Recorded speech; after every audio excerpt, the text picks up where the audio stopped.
बिस्मिल्लाहिर्रहमानिर्रहीम। खातिन हज़रात, मैं हूँ अख्तर अब्बास और आप सबको मेरा सलाम पहुँचे। मिसेस युसरा माज वो कहती हैं please please please please please जुलाई में अपने कोर्सेज़ को बहुत नीचे ले आइए। मेरी 4 बच्चियाँ हैं, मैं चारों को कोर्सेज़ कराना चाहती हूँ। इन्होंने पहले अडोरेबल गर्ल ख़ुद किया और then she was so excited. उन्होंने फिर मुझे शुक्रिया का फ़ोन किया और कहा कि मैंने इन बातों के बारे में कभी सोचा भी नहीं था। आपने तो पूरी तारीख़ खंगाल के सामने रख दी कि कौन कौन सी चीज़ें हैं जिनकी वजह से लड़कियाँ अडोरेबल या काबिल रश्क होती हैं, और इनकी ख्वाहिश है कि मैं अपनी बेटियों को सारे कोर्सेज़ करवाऊँ। ज़रूर करवाने चाहिए। इनफैक्ट मुझे लगता है कि माँ या बाप जो भी ये कर रहा हो उसको ख़ुद भी ये करने चाहिए। यानी जब तक कोच को काम खुद ना आता हो तो बाकी दिनों में तो आपने अपने बेटों या बेटियों को खुद ही गाइड करना होता है। तो इनफैक्ट इस कोर्स से आप आगाज़ कीजिए। तो यूँ समझें कि जुलाई में हमने फिर दिल बड़ा करके ये ऑफ़र अनाउंस कर रहे हैं 1+1। एक की कीमत पे कीजिए 4000 और जो दूसरा है वो आपको उसके साथ फ्री हो जाएगा। तो उन सारी फैमिलीज़ के लिए ये बतौर ख़ास तोहफ़ा है जो सारे कोर्सेज़ करना चाहती हैं। तकरीबन 14 कोर्सेज़ हैं हमारे, और आज ही 0332 7468746 और 0300 9468746 आपने अपना नाम, ईमेल, व्हाट्सएप नंबर, 3 चीज़ें, और जो 2 कोर्सेज़ के नाम और जो रसीद आपने जमा कराने पैसे ट्रांसफ़र करके 0300 9468746, ये इजी पैसा भी है, जायज़ कैश भी है। इस पर जमा करा के रसीद शेयर करें और अपना नाम, ईमेल और व्हाट्सएप नंबर वो हमको शेयर कर दें, तो आपको फिर पासवर्ड और यूज़र नेम आ जाएगा। तो जुलाई फिर डट के लगाइए। It would be a great learning for you और आपके सिबलिंग्स और आपके प्यारों के लिए। ओके ना, आज का 3 लोगों के मुख्तलिफ इश्यूज़ हैं और तीनों आपस में ऐसे जुड़े हुए हैं जैसे मीटिंग होती है। पहली चीज़, एक बेटी हैं, नाम इनका है नादिया। वो कहती हैं कि मेरे माँ बाप और भाई अपने समझाने में, यानी इनके ससुराल में आए, किसी बात पर लड़ने के लिए आए थे। उनका ताल्लुक इनकी शादी से नहीं था। ये खुश थी, मुतमईन अपनी ज़िंदगी में, कोई लेन देन का मसला था। वहाँ बात बढ़ गई और इनके अब्बा से ज़्यादा इनके भाई ने, जो 26 साल के हैं, उन्होंने बढ़ के बात ज़्यादा की, जिससे मामला बिगड़ गया। और जाते हुए अपनी वो बहन का हाथ खींच के जबरन, she was not willing to go back, जाना बनता भी नहीं था, वो उसको खींच के ले गए, जाके गाड़ी में बिठाया। और एक तरह का ये किडनैपिंग थी भाई की तरफ से। यानी अपने हालात ठीक नहीं कर सके, अपने जिन मामलात पे आए थे, अपनी ज़ुबान दराजी की वजह से, बदलिहाजी की वजह से वो भी ख़राब कर बैठे। जो बापों के ताल्लुक़ थे, जो माओं के ताल्लुक़ थे, जो बहनों का ताल्लुक़ था, वो भी ख़राब किया। और सिर्फ़ एक भाई ने अपनी कम अक्ली और बेवकूफ़ी की वजह से। मैं इसीलिए कहता होता हूँ कि जब माँ बाप ज़िंदा हों तो बेटियों के घर किसी मसले पे ख़ुद जाएं, अपने बेटों को ना भेजें, चाहे वो 18 साल का हो या 28 साल का।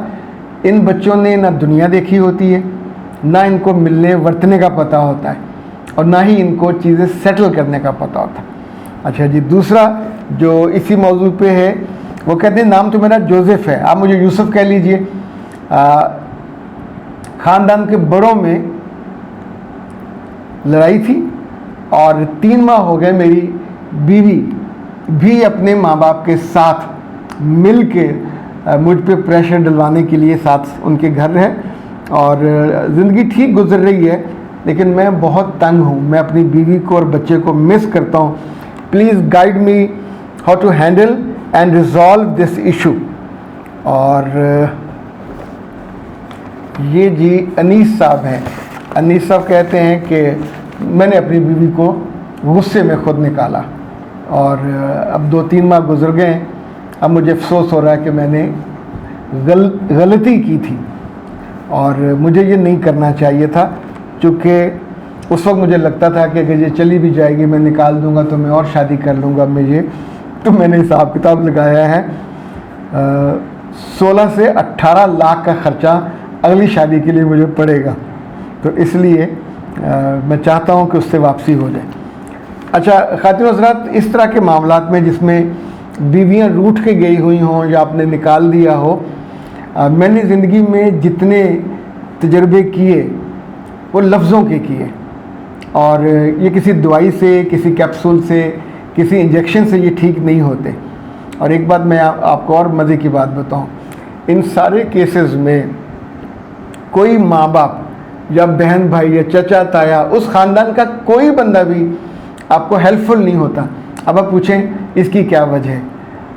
आप में से जो लोग कभी बॉस रहे हों, तो जो आपके साथ काम करने वाले सबऑर्डिनेट्स होते हैं, उनको किसी ने काम कहा हो आपके बारे में, आपकी जॉब बचाने के लिए, आपकी प्रमोशन के लिए, वगैरह वगैरह, किसी के लिए, तो क्या उनके पास अथॉरिटी होती है? They have no authority.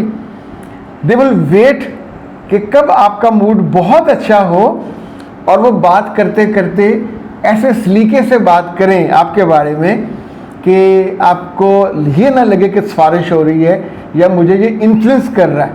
क्योंकि लोग अपने बारे में भी डर रहे होते हैं कि कहीं ये मुझे उसकी पार्टी ना समझ ले।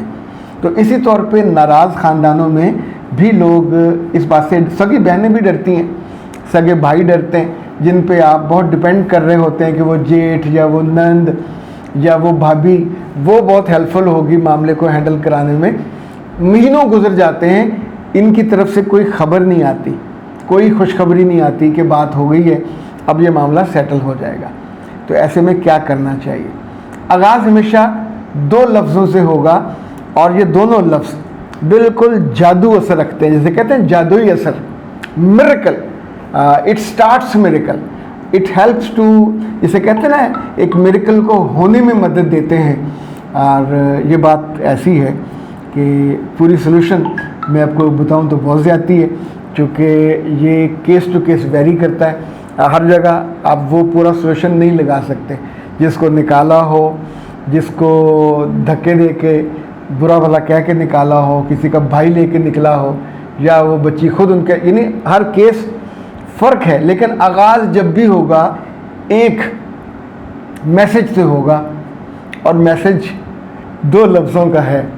अगर आप चीज़ों को री इनिशिएट करना चाह रहे हैं, बंद करना तो ओके, आप थोड़ा और चुप रहिए, ये सिलसिला ख़त्म हो जाएगा।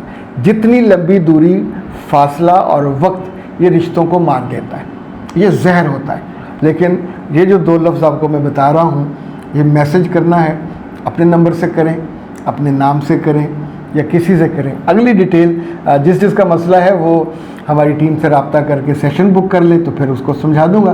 क्योंकि ये it varies case to case. और जो लफ्ज़ जिनसे आपने आगाज़ करना है, जिनको मैंने जादुई असर कहा है, वो है कैसी हो, और आगे सवालिया निशान, कुछ और नहीं लिखना। इसका जो जवाब आएगा वो डिपेंड करेगा उसके दिल पे क्या गुजर रही है, वो डिपेंड करेगा कि आपका और उसका मोहब्बत का ताल्लुक़ कितना कायम है, और ये डिपेंड करेगा कि आपका आने वाला जो फ्यूचर है, इस जुमले के जवाब में कितनी उम्मीदें बांधी जा सकती हैं, और उनको कैसे बुरे कार लाया जा सकता है। अख्तर अब्बास को दीजिए इजाज़त। अस्सलाम।